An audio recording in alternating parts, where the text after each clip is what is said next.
Les saludo a su amigo León Montesinos y les doy la más cordial bienvenida a esta emisión del Diván de la Utopía. Hoy nos encontramos en las oficinas del arquitecto Rafael Rivá Palacio Pontones, en la sede del Sindicato Nacional de Trabajadores del Infonavit, que este año por concluir cumplió 50 años de existencia. El tema que hoy nos ocupa es, además del emplazamiento a huelga que esta organización hizo a los directivos del instituto, encabezados por Carlos Martínez Velázquez, para el próximo mes de enero, pues existe la sombra de que los trabajadores pasen del apartado A al B, así como usted lo escucha, algo que sería inédito en la vida sindical de este país. Arquitecto, pues muchas gracias por recibirnos nuevamente aquí en sus confortables oficinas. Al contrario, León, muchas gracias a ustedes por venir a esta sede nacional del Comité Ejecutivo Nacional del Sindicato de Trabajadores del Infonavit. Para nosotros es muy importante que a través de los medios de comunicación se escuche la voz de los trabajadores. Esto es una forma de poder comunicarse con la sociedad en general y con las organizaciones sindicales y con quienes las integran.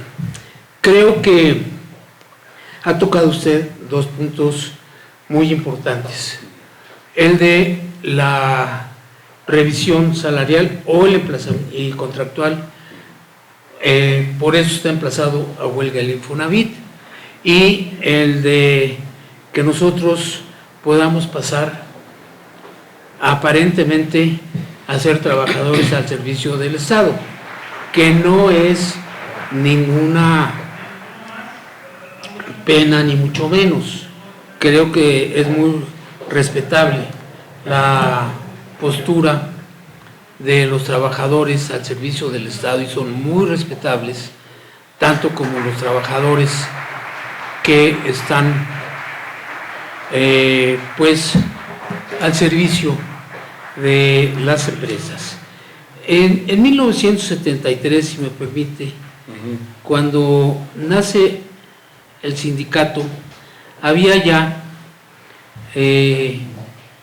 una idea de qué era lo que el instituto representaba, el Infonavit. El Infonavit, el 1 de mayo de 1972, inicia sus funciones, sus acciones, y al siguiente año se hace una asamblea sindical el 12 de enero de 1973, y en ese sentido ahí se crea un sindicato de trabajadores del Infonavit. Esto es bien importante porque nace dentro del apartado A del artículo 123 constitucional. Esto quiere decir que no éramos considerados trabajadores al servicio del Estado y por lo tanto pues no éramos trabajadores, o como se dice ahora, servidores públicos. Sin embargo, hay en el ambiente la idea, que no nos han estrenado por parte de las autoridades, de que pasemos a ser servidores públicos. Nosotros le damos atención al público en general, no nada más a los que están dentro del régimen del Infonavit, sino a todos los trabajadores, a quien se acerque a preguntar por algún crédito, por alguna devolución de fondo de ahorro, o por ver cómo pueden hacerle o qué tienen en el Infonavit, pero no somos nosotros y no dependemos del gobierno federal. Se pensaría que nosotros somos parte del gobierno, y no es así. El Infonavit, desde su nacimiento, es un organismo tripartita, que está compuesto por el sector de los trabajadores, el sector de los empresarios y el sector gubernamental. Y ellos se reúnen en una asamblea general, que es la máxima autoridad del instituto, y esta asamblea se reúne normalmente en forma ordinaria, cada 2 años. Una en el mes de mayo, para rendir un informe que debería de ser anual, de mayo a mayo, y la otra en diciembre. Esta va a ser próximamente el día 14 de diciembre, para aprobar los programas de vivienda, para aprobar los gastos de administración, para aprobar los créditos para vivienda, lo de la cartera, etcétera. Entonces, el día 14 es una fecha muy importante, este próximo día 14. Pero entonces, pues nosotros no somos de ninguna manera trabajadores que dependamos del gobierno federal. Arquitecto, a ver, para precisarle al auditorio que nos sintoniza, como usted dice, ya me explicó cuál es la génesis del sindicato, del instituto, y efectivamente ustedes no son parte del gobierno federal. Pero ahora, ¿qué sucedió? ¿Por qué está esta situación? ¿Por qué la intención de cambiarlos de un apartado a otro? Bueno, mire, aquí hay un factor importante. La Auditoría Superior de la Federación quiere tener injerencia, o lo tiene desde hace algunos años, y no es posible. Nosotros estamos previendo lo que pueda pasar, lo que nos pueda pasar, y bueno, pues de repente hay que estar atentos a lo que nos están tratando de decir.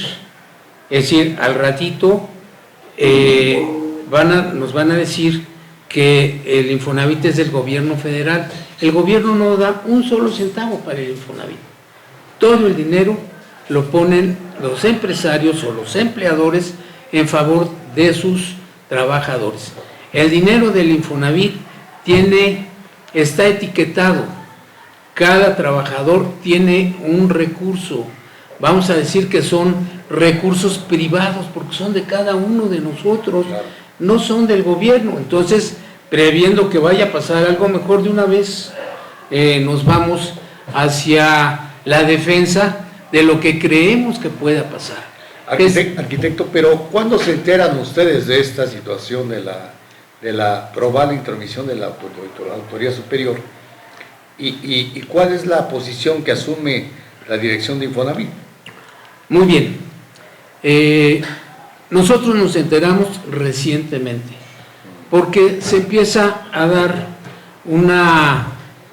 en el transcurso del sexenio, una cuestión, pues que es como una política, diría yo. ¿En qué sentido?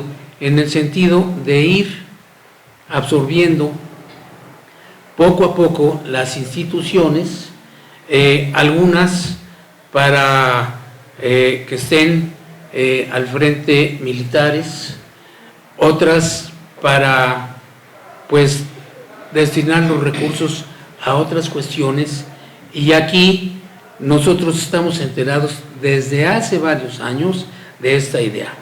A ver, arquitecto. A ver. ¿Me está usted diciendo que hay la probabilidad o el riesgo de que el Infonavit se militarice, que pase a manos de los militares para su manejo?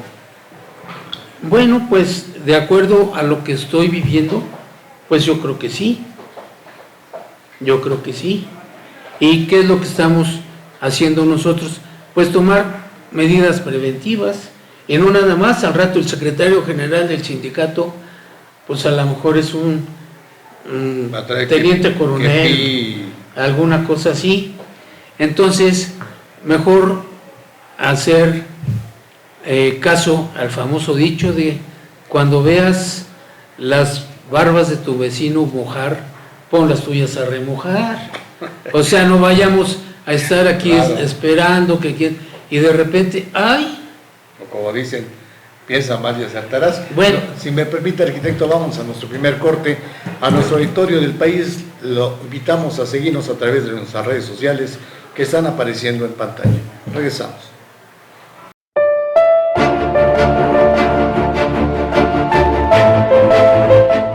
Ser mujer en México es sinónimo de fuerza y valor. Entre nosotras hay una empatía que nos mueve a enaltecer los triunfos de nuestro género.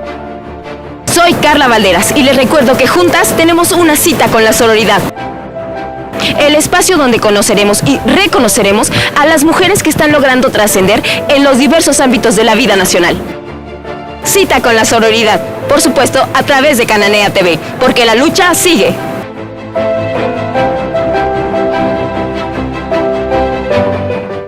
Estimado auditorio, ya estamos de regreso en esta entrevista con el arquitecto Rafael Rivapalacio Pontones, quien, pues usted lo está escuchando, cuando el río suena es que agua lleva.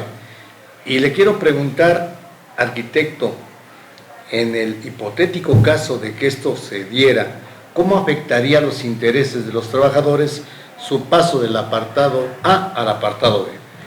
Bueno, vamos a decir que a los derechohabientes, pues probablemente no les afectaría, sin embargo, estarían expuestos a que el gobierno dictara las normas. Y ahorita no están expuestos porque hay representación en la Asamblea General del Instituto del Gobierno, de los trabajadores y de los empresarios.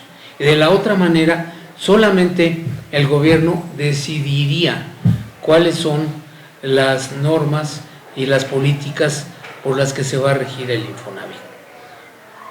A nosotros, ¿cómo nos afectaría? A nosotros me refiero a los trabajadores afiliados al sindicato y que tenemos un contrato colectivo de trabajo. Al pasar del apartado A al apartado B, automáticamente desaparecería el contrato colectivo de trabajo.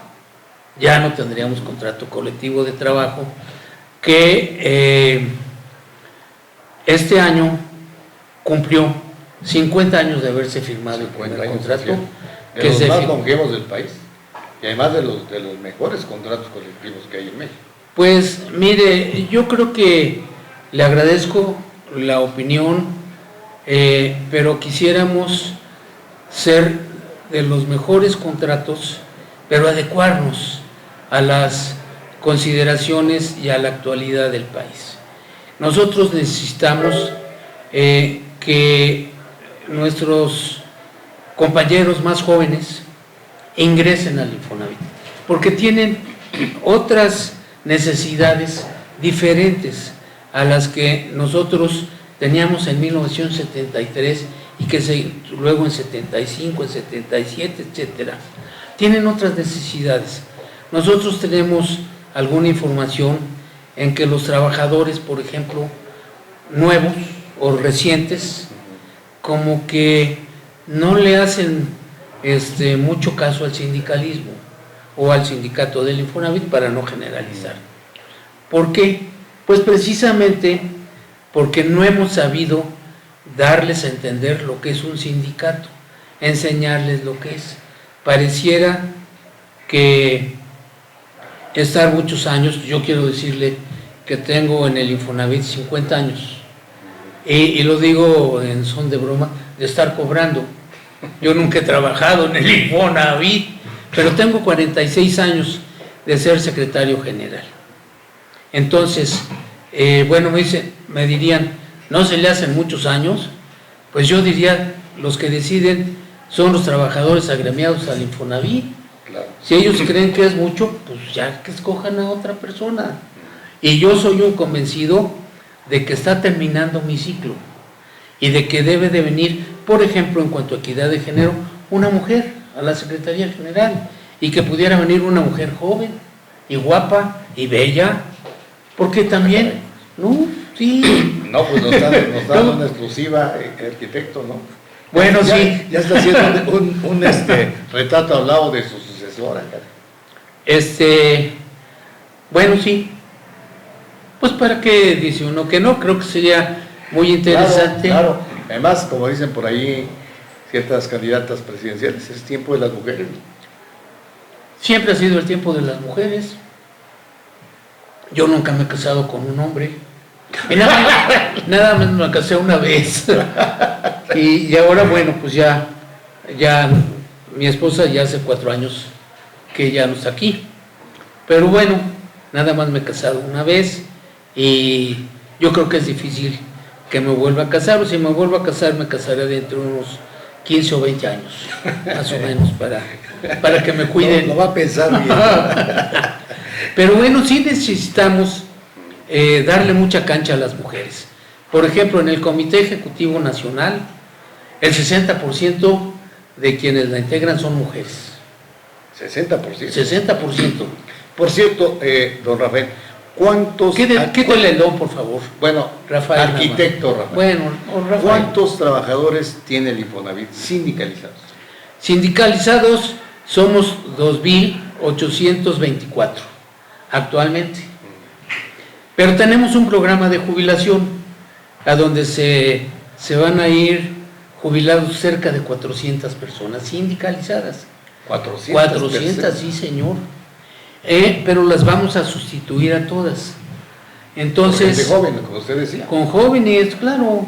Y no nada más jóvenes. Mire, en el Comité Ejecutivo Nacional y en el Infonavit tenemos personas que son doctores en la materia, por ejemplo, en derecho laboral, en ley. Hay doctores, hay especialistas, y lo que pedimos es que no entren con secundaria. ¿Por qué? Porque tenemos también una cláusula que es para estudiar, para dar un mejor servicio, para progresar, para que le lleven a sus familias mejor calidad de vida. Pero, pues, creo que los derechohabientes se merecen un mejor trato, y un trato de calidad y de calidez. Pero, arquitecto, a ver, yo creo que aquí la duda que asalta a sus agremiados es, bueno, si llegara a darse este cambio del apartado A al B, ¿qué perderían ellos? Yo que se están preguntando, ¿qué voy a perder? ¿Me conviene o no me conviene?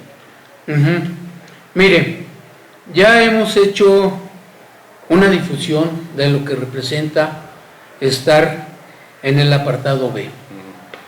Y ya que tienen derecho en el apartado B, ya que no tienen derecho en el apartado B. Entonces, ya la mayoría de los trabajadores nos han hecho saber que nos dan un voto de confianza y que nosotros no debemos de ser apartado B, porque vamos a perder cláusulas del contrato colectivo de trabajo. Tenemos, por ejemplo, nuestra revisión anual de salarios, bianual del contrato colectivo de trabajo, tenemos ayudas económicas para estudio, ayudas económicos para lentes, ayudas económicas para zapatos ortopédicos, ayudas económicas para ayuda de despensa, para ayuda de transporte. O sea, conforme se han venido dando las necesidades de los trabajadores, se han incluido en las prestaciones del contrato colectivo de trabajo. Y algunas de ellas, lamentablemente, no las tienen en el apartado B. Entonces perderíamos esos derechos adquiridos a través de muchos años. ¿Y qué pasaría en el caso de la antigüedad y las jubilaciones? Bueno, en el apartado B sí se pueden jubilar. Lo pueden hacer, y aquí también en el apartado A. Sin embargo, sí tenemos conocimiento que lo que ahorita le hemos llamado el programa RED, que es un régimen, ahorita me acuerdo de la palabra, son las iniciales de un régimen equitativo y justo, ¿verdad? Pero es digno también, eso es lo que quiere decir la D. ¿Por qué? Porque sabemos que una parte, concretamente la Secretaría de Hacienda y Crédito Público, ya no quiere que haya este tipo de programas de jubilación. Así no los estrenó la administración, que se oponía la Secretaría de Hacienda, y nosotros desde el 2004 tenemos estos programas de jubilación, o sea, ha sido desde la época del contador Borrás que empezamos con estos programas, que han sido muy bien recibidos por los trabajadores. Después estuvimos con el gobierno del licenciado, ¿cómo se llama? El que le siguió al presidente Fox. Calderón también tuvimos estos programas. Luego también estuvimos con el maestro Murat, Alejandro Murat, también fueron. Con el licenciado David Benchina también los hubo y ahora también los hay. Pero tenemos que luchar mucho y defender que siga habiendo estos programas. Ya no todos están en el régimen de la jubilación. ¿Por qué? Porque visualizamos que poco a poco van subiendo el número de jubilados. Ya hoy nos acaban de informar en la reunión del comité que llegaríamos casi a ser el mismo número de trabajadores activos que jubilados. Entonces, bueno, tampoco queremos matar la gallina de los huevos de oro. ¿En qué sentido? En que todo lo que sea para bien, el Infonavit lo paga. Y entonces ideamos un programa que le hemos denominado el programa CONDE. Es un programa de contribución definida, en el que una prima de antigüedad que teníamos, la pasamos a este programa para que esté ahorrando la administración en favor del trabajador, y cuando el trabajador decida que ya es momento de dejar el Infonavit, entonces se le entregan esos recursos, que una parte la da el instituto y otra parte la da el trabajador. Pero no pensamos en que todo lo debemos de recibir los trabajadores por guapos, porque si usted ve, pues yo no soy un dechado de guapura, ¿verdad? Y muchos de los que somos aquí, sí tenemos muchos compañeros guapos, y todas las compañeras son guapas, eso sí se lo puedo asegurar. Siempre con su buen humor. No hay que perderlo. No, ¿para qué? Ante la adversidad, una sonrisa. Sí. Si me permite, arquitecto, vamos a nuestro segundo corte. A nuestro auditorio los invito a ver este mensaje que esperamos sea de interés. Restaurante Río Deva. Cocina nacional e internacional. Disfrute además de su bar y selecta cava de vinos. Cada espacio, diseñado para esa cita especial o ese encuentro familiar o de amigos. Lo esperamos en Ignacio Ramírez 11, Colonia Tabacalera, a un costado del Monumento a la Revolución. Restaurante Río Deva. Pues estamos charlando con el arquitecto Rafael Rivapalacio Pontones, 50 años nada más, medio siglo aquí en el Instituto del Infonavit. Toda una vida, toda una sapiencia, toda una verdadera cauda de experiencias y de conocimientos. Arquitecto, pues ya vimos que no se ve nada bien el panorama de un cambio del apartado A al B, pero me asalta una duda, y precisamente hablando del origen del Infonavit, como usted dijo, es un organismo tripartita que no tiene nada que ver con el gobierno. ¿Cómo han tomado el sector empresarial, pero sobre todo el sector laboral, la representación laboral, esta probabilidad de un cambio del apartado A al B? ¿Qué dicen sus compañeros sindicalistas? Miren, primero, todo el apoyo para la organización sindical por parte del sector de los trabajadores y también por parte del sector empresarial. O sea, estamos en la misma sintonía, pero tenemos elementos porque el señor director general también hace unos años mandó lo que le decimos un WhatsApp diciendo que no somos servidores públicos, el director general actual. ¿Por qué dijo? Porque él presentó su declaración patrimonial en el instituto diciendo que porque no somos servidores públicos. Entonces, bueno, entonces no entiendo. Nosotros en la revisión actual del contrato colectivo de trabajo. En las pláticas pedimos que, haciendo eco de lo que dijo el director general, que hiciéramos una cláusula nueva y la pusiéramos en el contrato colectivo, porque no sabemos cómo viene la próxima administración. Claro. A lo mejor nos va a querer pasar al apartado C o al D, o algún apartado que no existe, pero que va a existir, o a lo mejor puede existir. Entonces, la representación del Infonavit dijo que eso no lo podían poner en un contrato colectivo. Entonces, si no quieren, es que algo esconden. Claro.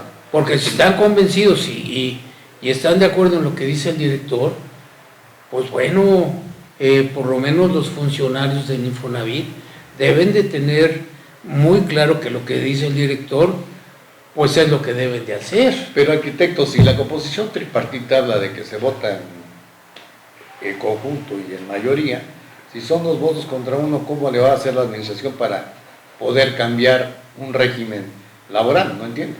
Bueno, pues miren, yo creo que hay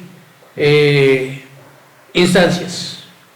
Por ejemplo, ahorita estamos viviendo algunas cuestiones, no quiero hablar de ello, pero en un estado muy importante del país. Y la Suprema Corte es la que define qué es lo que pasa o qué no pasa. Y hay amparos para evitar esta cuestión, amparos en el que el sindicato sería el tercero perjudicado. Y estamos de acuerdo en que nos llamen para ir a declarar que no somos servidores públicos. No puedo ir en contra de una decisión mayoritaria de los trabajadores. Entonces, yo tengo entendido, salvo que esté mal en esta cuestión, que los trabajadores al servicio del Estado no pueden emplazar a huelga. Claro, sí. El sindicato del Infonavit tiene emplazado a huelga ahorita al Infonavit. ¿Por qué? Porque estamos en el apartado A. Ahora, sí, ¿para qué se hace esto? Pues para la revisión del contrato colectivo, porque así nos mandata la ley, que tenemos que emplazar al instituto. Si no lo emplazamos, nos pueden decir, no, pues no emplazaste, no hay revisión de contrato colectivo de trabajo. Entonces, en este tenor, en este contexto, el Infonavit está emplazado para que al primer minuto del 21 de enero, si no hemos llegado a ningún acuerdo, estallemos la huelga.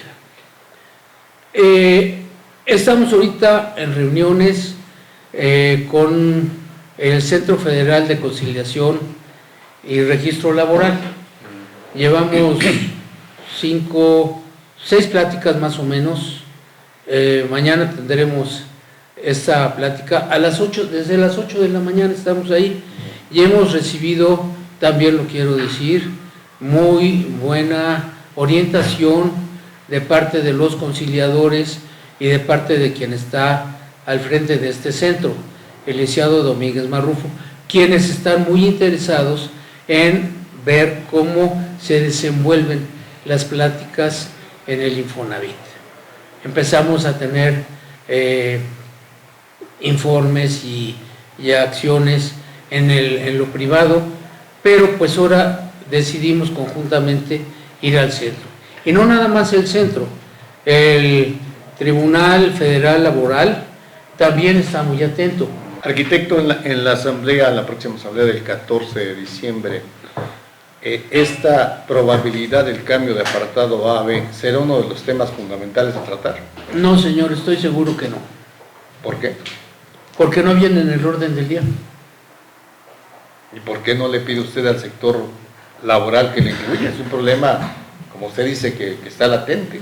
Sí, porque la asamblea de este fin de año la deben de resolver en forma autónoma los 3 sectores. O sea, nosotros no quisiéramos que el sector laboral nos hiciera nuestro trabajo, el trabajo que le toca al sindicato. Es tanto como pedirle, oye, pues diles que no nos den el 3,5% de aumento. Me refiero al tema de la del riesgo de pasar al apartado Sí. B. Yo sé que la negociación la tiene que hacer usted. Pues es parte también del apartado A al apartado B. Sin embargo, estamos ciertos que no lo van a permitir. No lo van a permitir el hecho, ni los empleadores, ni los trabajadores, el hecho de que en esta asamblea se decida que somos trabajadores de servicio público. Estoy seguro que no lo van a permitir. Hemos dialogado con ellos, hemos participado con ellos y pues también tenemos confianza en el sector gubernamental que no lo van a proponer en esta asamblea. Con esa seguridad. Me llama mucho la atención lo que usted dice de que podría ser inclusive la militarización un riesgo y le quiero comentar que hace unos días en una organización laboral, la Conlabor, estuvo el representante de la dirección de los trabajadores del Infonavit y habló y lo dijo así, que pues hay que estar alertas a un probable riesgo de que los fondos del Infonavit puedan ser utilizados para fines distintos. Y algunos dirigentes dijeron, bueno, pues hay que estar muy atentos porque la tentación son varios billones de pesos, billones. Billones con B de burro. B de burro. Sí. De burro millonario. Y pues el gobierno puede agarrar y decir, pues, esto lo empleó para otra cosa. Entonces ellos sí están pidiendo una definición y creo que sí la van a solicitar a las autoridades del Infonavit. ¿Cree usted que realmente hay este riesgo también de que se pudiera tomar esta gran bolsa para fines ajenos a la vivienda del trabajador? No. Sería, bueno, un super error. Pero sí estamos viendo cómo está actuando el gobierno federal actual. O sea, independientemente de que se diga que no va a ser, pues a veces se hace lo contrario. O sea, yo veo, por ejemplo, que, y es curioso, que en la Ciudad de México ya no veo policías de tránsito, ya están en otro apartado como de militares. Yo veo muy respetables los militares, pero no pueden hacer todo. Aquí yo creo que la sociedad es muy clara y sabe a dónde debe ser el sector militar, a dónde debe de ser el sector laboral. Es como si yo dijera, bueno, pues ahora los meros petateros vamos a ser los líderes sindicales. Y entonces, en ese contexto, pues nómbrame jefe de tal zona militar. Si yo no soy militar. No, y sería grave que ahora las fuerzas castrenses se pongan a hacer casas, ¿no? Y con Bueno, el sí dinero, las hacen, y con el y dinero, muy bonitas. y con el dinero de los trabajadores. ¿No? Bueno, pero entonces, pues ya todos vamos a ser militares para que así sea.